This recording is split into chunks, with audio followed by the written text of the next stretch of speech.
It is great. It's great to be here. It's great to be probably the newest member of the county team. You know, at Marine Corps birthdays, we always recognize the oldest Marine and the youngest Marine. We won't do that. No, it's a couple people getting nervous. We won't pick out the oldest, but I'm probably the newest one. And it is great to just be recognized as a new member of the board and as someone who's committed to our county and committed to what we do. At times, it's just nice to be recognized in a positive way. I've been through a couple tough campaigns, and after one, I was at the gym. It was early in the morning. It was about 5:30. I had my hat on. I was sweaty, and this guy, he kind of looked at me like he kind of familiar look. He kind of looked, and I kind of looked back, and he kind of waved a little, and I kind of waved back a little, and I was feeling pretty good. I thought, well, maybe someone recognizes me, and maybe someone who voted for me. And I walked over to the water fountain, and he came over, and he said, does anyone ever tell you look like that Nathan Fletcher guy? And now I'm feeling really good, and I said, I get that sometimes. And he said, it must really piss you off. And I said, well, no, I heard he's all right, And so, it's nice to have the positive recognition. Now, I am proud, as Nick mentioned, I'm a Marine. Very proud to be a Marine. Once a Marine, always a Marine. And I don't always get recognized as a Marine, which is entirely my own fault. I was at Marine Corps Recruit Depot a while back. I was going to a meeting, and that's where I went to boot camp. And I was lost. I had the map. I don't know. That's why we have the Navy, Marines. They take us where we need to go. I didn't have the Navy there, so I'm lost. Now, I will tell you, unlike a lot of men, when I'm lost, there is nothing manly about wandering around lost. So I stop and ask for directions. And the first person who came up was a drill instructor. Now, I don't care how long ago it was you went to boot camp. A drill instructor, you can tighten up a little bit. You get nervous, And he said, can I help you? Are you lost? I said, I am, and I'm showing him my map. And he said, are you a Marine? And I had my little lapel pin on. I said, well, yeah. I said, no longer on active or reserve status, but once a Marine, always a Marine. And he said, well, sir, if you're a Marine and you're lost, you must definitely be looking for the barber shop. And I was like, oh, man, I don't know how to recognize. But, I want to talk today a little bit in appreciation and recognition of what you do. But through the lens of my own life and my own experience. And part of that is my experience as a Marine, because in a world where it seems so often no one sacrifices anything for anyone, right? I'm proud to come from an organization that is literally rooted in the belief that you will give your life for each other. I would say in a combat situation, which I've been in, if another Marine is stuck in the line of fire, and there's a 50-50 chance you have to run through machine gun fire to drag him to safety, you'll do it every single time. Every single time. Right? It's a place where you're willing to sacrifice and you're willing to serve.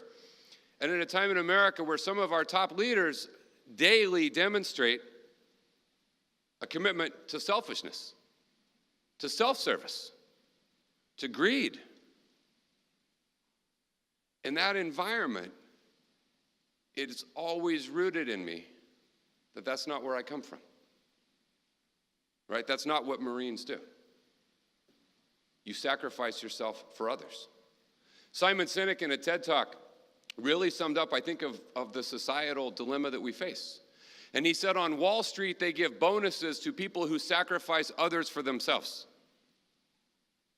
And in the Marine Corps, we give medals to people who sacrifice themselves for others. In a world where people seem to run away from adversity, from difficulty, from challenges, from difficult situations, from unpleasant things, you have folks who run towards those situations. I want to play a quick video that I absolutely love, that I think really sums up the essence of what Marines bring. Lillian?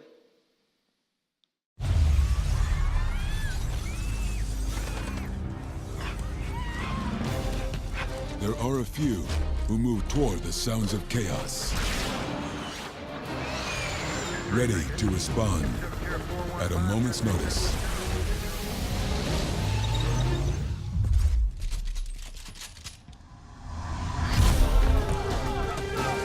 And when the time comes, they are the first to move toward the sounds of tyranny, injustice, and despair.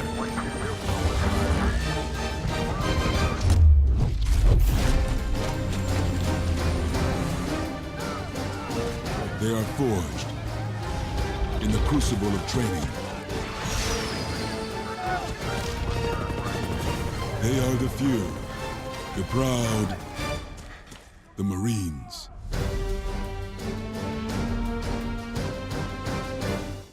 I love that ad. I make my kids watch it all the time. They're like, Daddy, not that ad again. I'm like, yeah. I make them watch that, and then I make them watch the Geico ad with the camel and the hump day. I love that ad too. My two favorite YouTube videos. But if you think about that ad, it isn't just Marines who live their life that way. Right? It's not just Marines. The existential question in life is when you see people who are in need of help, which way do you run? Those of you in this room, you run towards the sound of danger every single day. Every day you run towards the sound of chaos. You're ready to respond at a moment's notice. You're the first to move towards the sound of injustice and despair. That's a social worker ad. No, if you played that ad and just the audio, without the tanks and the stuff, it's what you do. Every day you get up and you run to those who are in need of help. And it is dangerous, and it is difficult. And you are forged in the crucible of training. Everything that ad says embodies and sums up what you do every single day. Now, that doesn't mean you need to roll down to the county in a tank, right? But if you think about the essence of the two jobs, the job I did as a Marine and the job that you do each and every single day, it's the same. It's service. It's sacrifice. It's helping others. Every day you bring passion and expertise and dedication, but mainly you bring love. You bring love for children who have gone through the worst possible situation. You bring love for families that are trying to strengthen and are trying to do better. And I appreciate you. I appreciate what you do in a world where you could choose so many vocations and you could have so many things that might serve yourself. I value, I appreciate, I'm comfortable around folks who get up every day and lay it all on the line to help others. And it means a lot. And I think in this world, in this climate, in this environment, the role that public workers play and the role that those who sacrifice for others play is not recognized as much as it should be. And I want you to know that I value it and that it means a lot to me.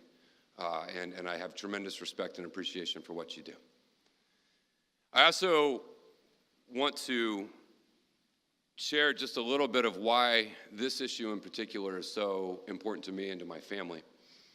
And it's not something I rarely talk about it, probably 5 times in my life in total. Hemingway had a line, he said, "We're all broken. That's how the light gets in." And I think that's true. You know, in a way, my own childhood experience is one that I have actively and successfully avoided discussing for so many years. And it wasn't until I had the glare and scrutiny of a mayor's race put me in a uncomfortable situation of having to publicly explain that the person I would describe as my dad was in fact my stepdad. I would often say on the campaign trail that my dad was a factory worker who never attended college. And I would do that to make the case that I grew up in a working class environment and I had opportunities. I had the opportunity to go to college. I had the opportunity to have a better future, and I want that for every child. I want everyone to say that. But in making those statements, I would say my dad, I was actually referring to my stepdad. My biological father was a cop who attended but did not graduate college. He's also someone I have not seen in well over 3 decades. But in conflating these two, stepdad and dad, combined with the fact that I picked a big fight with the owner of the newspaper, put me on the front pages of having to defend what my opponents claimed was an inconsistency. They say, well, he says his dad didn't go to college, but we have these divorce records with his mom that shows that he actually attended college, and he's embellishing his childhood. And I had to confront him and deal with him because we swirled into this thing. And the reality is, at the age of 18, my mom married a man who turned out to be a violent, horrible, awful human being. She had me at the age of 19, and things didn't get better. They got worse. My mom escaped. She made it out of that situation. But through the sad reality that our legal system benefits those with money, connections, and resources, I ended up in the custody of a violent, horrible person. I endured years of physical and emotional abuse in what was an absolute living hell. The type of thing you can't understand or process at that age, but certainly something that impacts you and shapes you for the rest of your life. Fortunately, I was reunified with my mom, and I feel a great sense of resilience, toughness. In a lot of ways, I feel like a survivor that's born out of going through that difficult time. But I tell you that because I know what happens when the system fails. When a desperate kid who misses more days of school than they make cries out to a teacher for help, and it doesn't get reported. Nobody comes. I remember thinking somebody's going to come. I told the teacher, and nobody did. But I was fortunate. I had a loving mom. I was able, after a period of time, to get reunified with her. I survived. I made it through, and I came out stronger. I do often talk about my mom. I talk about being the son of a strong woman. I talk about being the son of a woman who has dedicated her life to running shelters for battered women and children as my inspiration to serve. But the reality is, it's a commitment that is more than just her vocation. It's a commitment born out of an experience that we both went through. Through all of that, I also have a great empathy for kids who are going through these things. Because I know. But I also tell you my story so you know that I have the greatest possible admiration and respect and genuine love for people who exist to go get those kids and to help them and to help those families. It's an admiration for all of you who are here.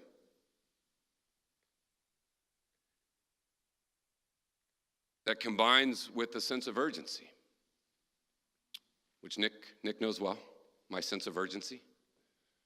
I want to do everything we can to help every child, and I want to do it right now. I want to do it right now. Former staff member of mine in the assembly I was talking to, and he said, did you warn your new folks?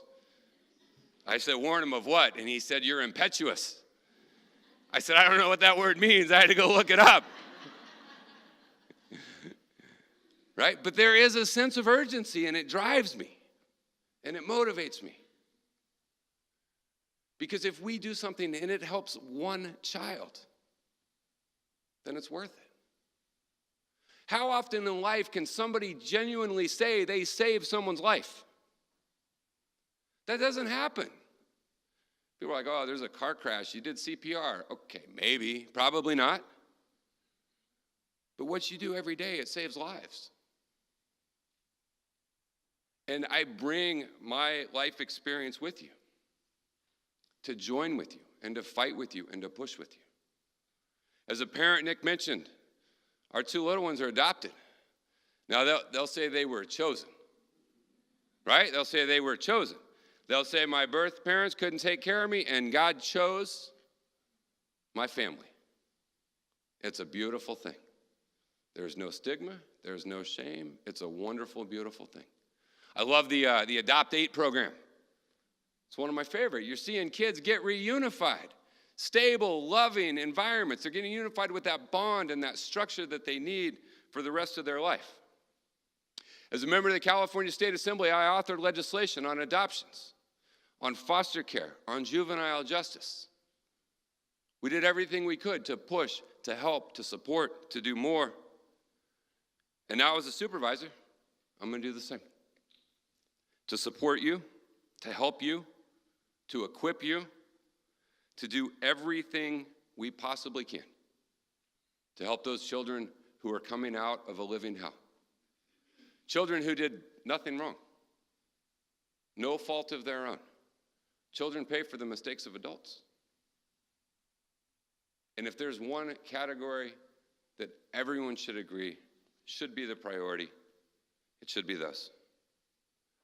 I think in a lot of ways, there's a line that says to ease another's heartache is to forget one's own. And that motivates and drives me every day. But the reality is you shouldn't have to be a social worker. You shouldn't have to be an advocate. You shouldn't have to have had a personal experience to know why these issues are important. We don't need another study to tell us what all of the previous ones have told us, that so many of the public policy issues we face are rooted in adverse childhood experiences. We're not going to see meaningful progress to tackle issues of homelessness or mental health or criminal justice reform or income inequality or obesity or diabetes or high blood pressure if we don't tackle the issue of ACEs. If we don't tackle things, meaningful policy to strengthen families so that those occurrences don't happen, and then when they do happen, how do we provide that trauma-informed care to those children? How do we reduce the stacking of multiple instances of trauma? All of you know all too well, a child being removed from a home is traumatic. And invariably, there was trauma that led to the need for them to be removed. How do we most effectively and most swiftly take care of those children with love and compassion? Thoreau talked about being wary of improved means for unimproved ends. So often in public policy, we're just making a bad path a little better, but it still ends up in the same place. I want us in San Diego County to think about how do we structurally rebuild the notion of family and child strengthening, to break the generational cycle of poverty and despair, to break the challenges that we face. But it's not easy, right? If it was easy, it would have already been done. Right? These things are not easy. And so I want to share with you quickly a few of the guiding principles that I'll bring as I seek to engage in this work and as I seek to drive our board and lead our board and work collaboratively to build out that system that we need. One, change in accountability starts at the top, right? It starts at the top. That's where accountability lies. That's where responsibility lies. When we had our board meeting last week, where we restructured the CAPC into the Child Family Strengthening Council, our CAO, Helen Robbins-Myers, says we have to change the culture of how we deal with children. Nick has reiterated that, right? We have to be willing to look at things in a new light. We have to be willing to face difficult situations. We have to have conversations we may not want to have. Maybe we haven't had. Maybe we need to have. Right? Nick's going to sit on that board with us. I've talked to Kim. I know Kim's committed to looking at everything in a new light. Is there a better way? Is there a new way? And as a county supervisor, you have my commitment that I'll hold myself accountable as well. To listen to you, to learn, to lead, to try and do the things that we need to do to be successful. Number two, I think we have to be internally honest and externally transparent. The child welfare group that Nick mentioned provided a lot of good recommendations, right? A lot of things that we need to do. One of the first, which we already took action on, was restructuring the CAPC board to now create the Child and Family Strengthening Advisory Board. Now, there's a couple things that are different about this. First off, it's 2 supervisors in the room at the meeting. I don't think there's any oversight body that has 2 supervisors that will be in the room. That's putting us on accountability, right? We got to be there to hear, to understand, to push, to make commitments. We also expanded the board, adding 21 folks who are coming from all of the various sectors who deal with this issue. Because it's not okay to have supervisors pick someone they know to sit on a board with a couple other folks. No, we need the experts in the room. We need a former foster youth needs to be in the room. For the first time, we will have a rank and file social worker sitting at the table giving feedback of what it's like every single day for the jobs you do directly to the policymakers. Our newly created board, when it gets going, will start by examining the implementation plan that got put forward, right? How do we begin to drive this? And then we'll broaden it to what are things that the working group didn't have time to get to. And I've made clear, as co-chair of that body, we're going to be internally honest. That means people got to feel free to speak their mind. People need to be empowered to say what they think needs to happen. It has to be a safe place where we can have disagreement, where we can talk about difficult things. I told everyone who may be on that board, don't call me after the meeting and say, well, you know what I should have said. No, say it in the room. Say it in the room. Because without the input, the genuine input of everyone involved in this, we're not going to tackle the difficult issues we face. Externally transparent means we need to show our work. We need to show what we're changing, why we're changing, what we're keeping the same, why we're keeping it the same, how we plan to get there, and how we plan to hold ourselves as a county accountable for what happened. But the creation of a body by itself does not improve the life of one single child.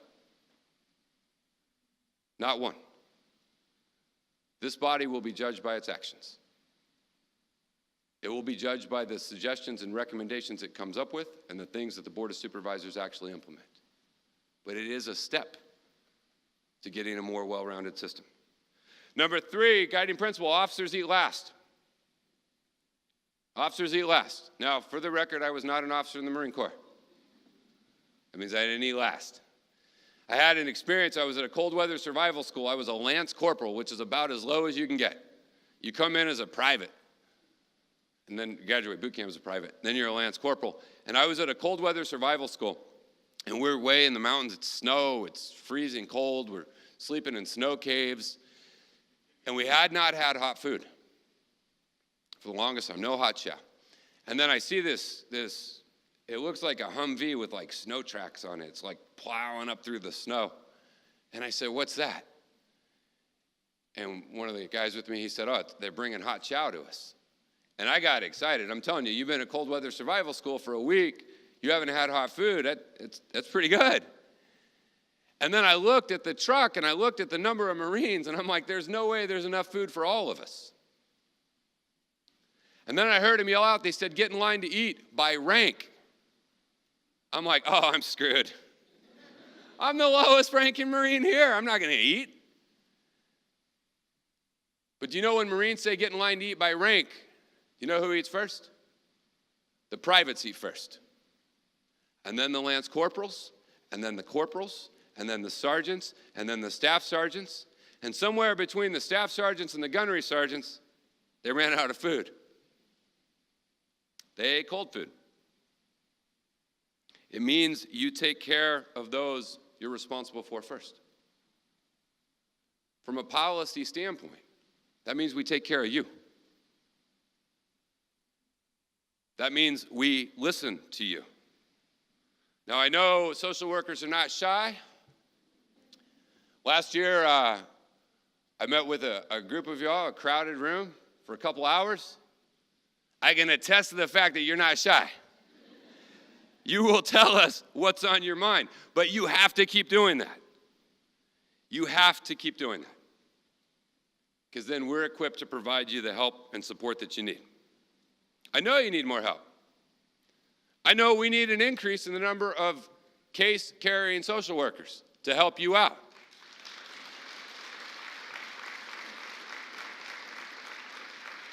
I know we need more equity and clarity across our various regions.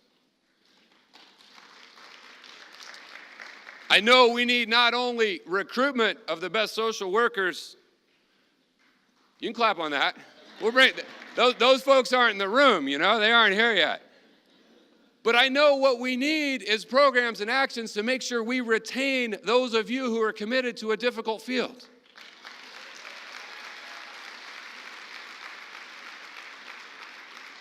I don't mean to take everything back to the Marine Corps, but you know, in the Marines struggle with a lot of issues when they come back from war. One of the biggest is the issue of post-traumatic stress. And as a society, we talk a lot about making sure veterans get help for post-traumatic stress, and that's good, I support that. But it doesn't say post-Marine Corps combat stress, it says post-traumatic stress. That means anything traumatic can cause that same condition and cause that same situation. Vicarious trauma causes the same situation. What you deal with every day is traumatic. The photos in the reports, hearing the kids, seeing the homes. It is difficult and it is hard. And when we talk about providing mental health and services and support, we have to provide it to you too. We have to. I know there's other things that'll be on your mind. I know you'll share those. And then we'll move to do everything we can to make sure you're equipped and set up. The fourth, the guiding principle, and this one's a little tough. When we fall short, when we make a mistake, when we err, we need to acknowledge it. We need to apologize for it. We need to make right. We need to see what we can learn from it, and we need to move forward stronger. Mistakes will happen. And this is not in reference to any particular case. But again, a lesson I learned in the Marine Corps. In December of 2008, I lived in the University City neighborhood. An F-18 crashed in the University City neighborhood. It killed an entire family. 4 people were killed. F-18s are not supposed to crash. They're definitely not supposed to crash in residential neighborhoods. So how did the Marine Corps respond? They apologized to the family and to the community. They said it's not acceptable. They compensated the family. They did a full investigation, not to scapegoat or to blame, but to understand what happened, to ensure accountability, to get better, to improve, to change. The investigative report was rough, but it was transparent. I said accountability starts at the top. The commanding officer of the squadron, the maintenance officer, its operations duty officer were relieved of duty as a result of the investigation. 9 other Marines received disciplinary action. You know who didn't receive disciplinary action? The pilot. It turns out he didn't do anything wrong. He did what he was supposed to do, what he was told to do, how he was told to do it. He continued to fly. In the aftermath, the Marine Corps changed policies. They changed procedures. They restored public trust. They kept flying planes. And a little bit safer, stronger organization. It is vital as an organization we hold ourselves accountable to the public who funds what we do and to the children and families who depend on us to do it right. I know that 99% of y'all get up every day and you do your job exactly how you're supposed to do it. And in those cases, we will stand with you, and we will defend you, and we will fight for you.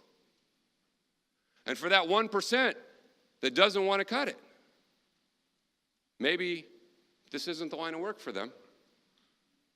We're not going to let them detract from the 99% of you who get it done every day and get after it and get it done right.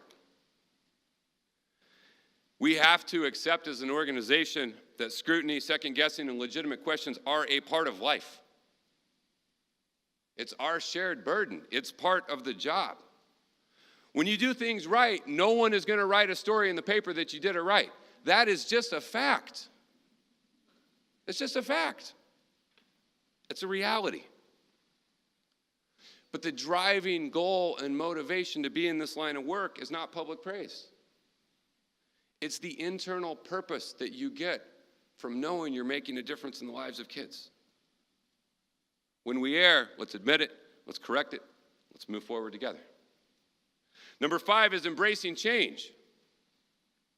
As a supervisor, I talk a lot about the need for change. It's easy because I'm new, right? I just got here.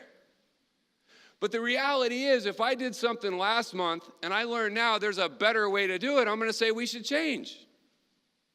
Every day we should look for a better way. What can we learn? What can we apply? How can we get better?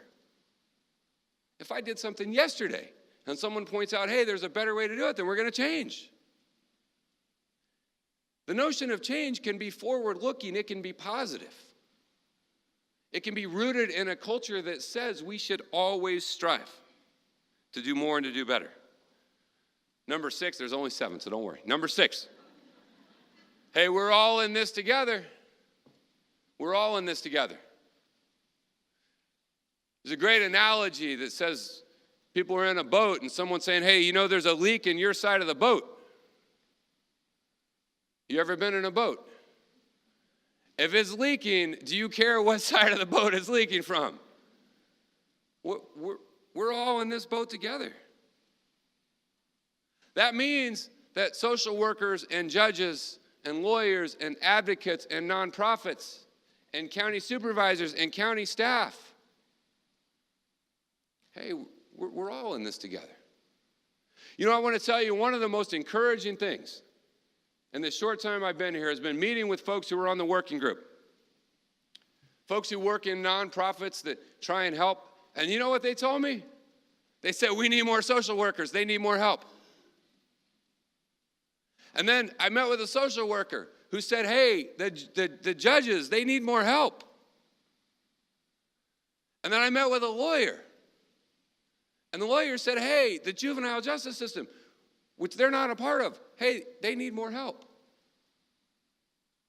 There is no competition among groups. There is a desire to have a child-centric focus about what's in the best interest of the child and how does everyone shoulder their share of the load and do what they can to try and make a difference.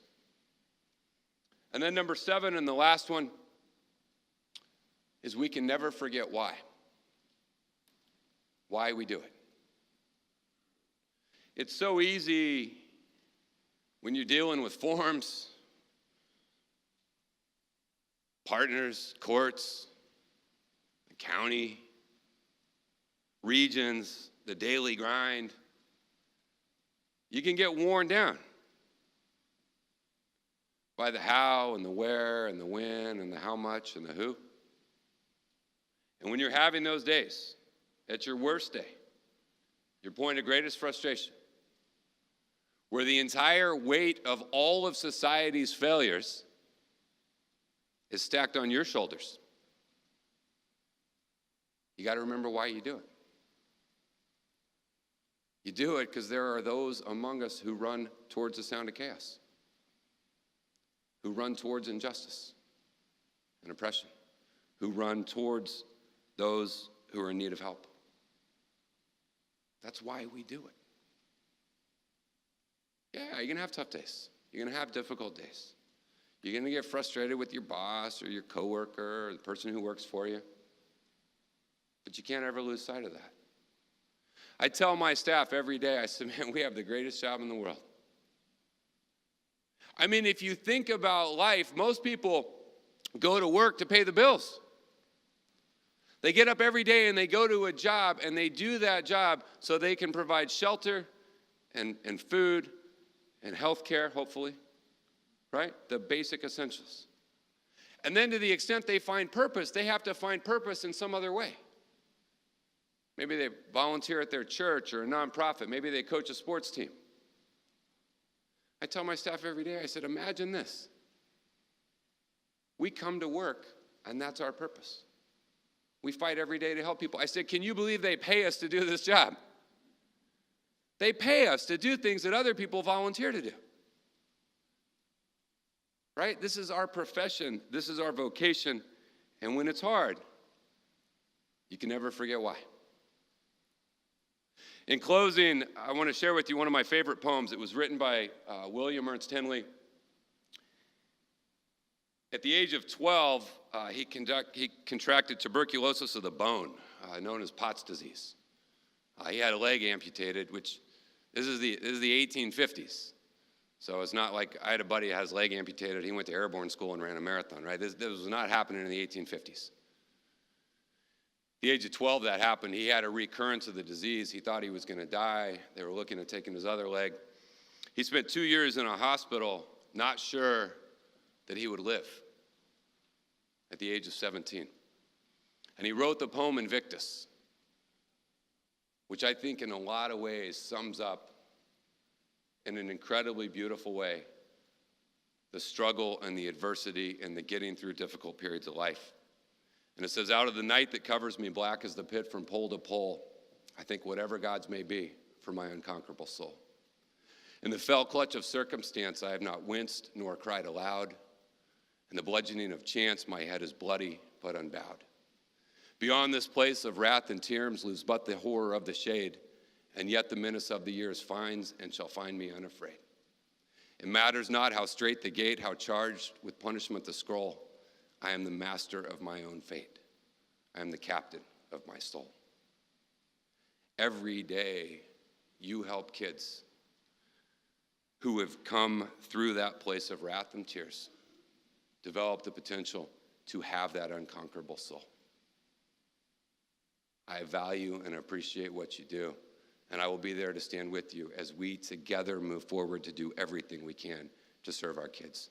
Thank you very, very, very much for letting me join you this morning. Thank you so much.